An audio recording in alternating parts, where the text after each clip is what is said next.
ریاست تفتیشات ولایت نوفگورود روسیه شام 27 اکتبر سال 2023 در تلگرام کانالش خبر داد که به سنجش قضیه یک نفر توجیک که در یک مکتب در شهر ولدای از پرچم ملی تاجیکستان حمایت کرد شروع کرده است. مقامات تفتیشاتی به سنجش خبر در شبکه‌های اجتماعی نشر شده پرداختند. در اینترنت ویدیوی نشر شد که طبق آن فرزندان مهاجر تاجیک در شهر ولدای ولایت نوفگورود پرچم ملیشان را به مکتب آوردند. به سوال یک خواننده دختر که سبب این کارش را پرسید، این نورس او را تهدید کشتن کرد.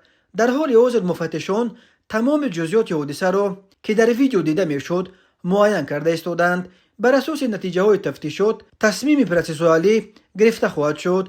گفته می شود در اطلاعیه ریاست تفتیشات روز جمعه 27 اکتبر در شبکه‌های اجتماعی اساساً در کانال‌های روسی ملتگرا و مهاجر بدبین ویدیوی پیدا شد که یک نفر تاجیک پرچم ملی تاجیکستان در روی شانه‌هایش به یک دختر سیمای اسلاویانی تهدید می‌کند. بعد درس من با کرد می‌کشمت میگوید این نورس به اون دختر. بنا به خبرها این نورس نیکروز عنایت‌زاده نام داشته پرچم ملی تاجیکستان را برای نمایش در یک چاره‌بینی فرنگی از سوی ماموریت مکتبشان آورده بود. در ویدیو دیده می شود که اون دختر هوا بلندانه درباره پرچم تاجیکستان حرفای ناسزا میگوید و نیکروز از این به خشم آمده در سر قهر بر سر اون دختر فریاد میزند. نیکروز عنایت‌زاده پرجسارت حتی عکسش را با پرچم تاجیکستان را در صفحه خودش در شبکه کانتاکتی هم نشر کرد، ولی در پی معرکه تعقیباتی که به ضدش در روسیه برو انداختن مجبور شد که صفحه‌اش را هم با اون عکس پاک کند. از معلومات آورده شده در اون صفحه الکی بسته شده نیکروز عنایت‌زاده برمیآید که او از شهر دوشنبه بوده تا کوچیدنش به روسیه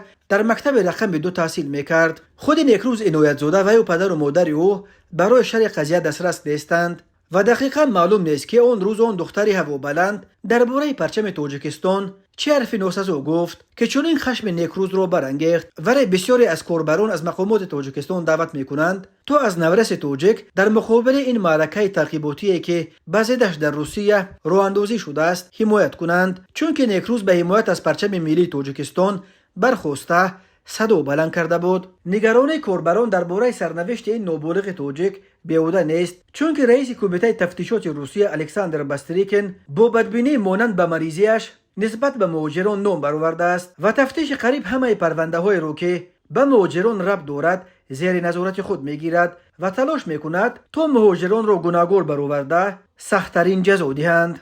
طوری هم که انتظار میرفت روز 28 اکتبر خدمات مطبوعات کمیته تفتیشات خبر داد که الکساندر باستریکین پرونده فرزندان مهاجران تاجیک در ولدای را زیر نظارت خود گرفته است. بنا به اطلاع خبرگزاری ریا نووستی، پدر نورس تاجیک روز شنبه 28 اکتبر با نشر یک مراجعتنامه ویدیویی برای رفتار پسرش عذر خواسته است. ویدیوی عذرپرسی این عائله مهاجران تاجیک را یوری ستاده شهردار ولدای روز 28 اکتبر در صفحه‌اش در شبکه ВКонтакте نشر کرد.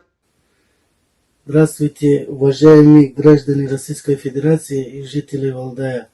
Приносим извинения и сожалеем о том, что угрожал наш сын своей однокласснице.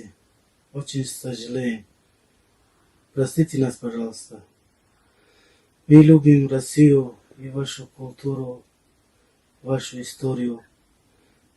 Мы хотим в дальнейшем жить в России. У нас большая дружная семья. Извините нас, пожалуйста.